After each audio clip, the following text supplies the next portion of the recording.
Switching gears now, Union County Schools changing up its COVID policies. The school board held an emergency meeting this morning. They voted to get rid of contact tracing and quarantine guidelines for healthy people. Students and staff will only have to stay home if they have COVID symptoms or a positive COVID test.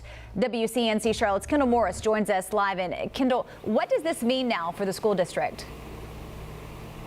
Well, Sarah, at the end of last week, there were more than 7,300 students and staff in quarantine. Now, this decision potentially means that thousands of people could be heading back to the school buildings today and may actually already be back inside the school buildings as of this morning if they meet those qualifications.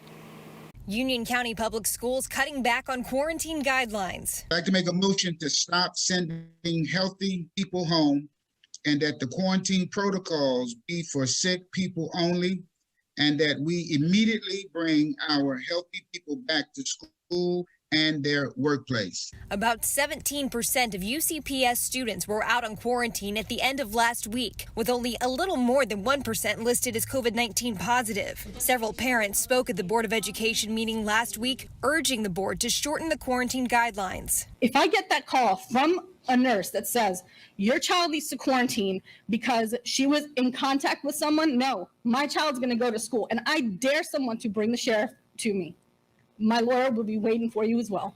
The Union County Public Health Director sent this letter to the Board of Education Friday, stating he believes a 14-day quarantine period is best since the district is not requiring masks. And one of the things that's a key element to the school toolkit is requiring masking while indoors for schools. And so, I clearly support that. The Union County Board of Education said that district staff does not have the legal authority to issue quarantine periods. We will continue activities as required by law.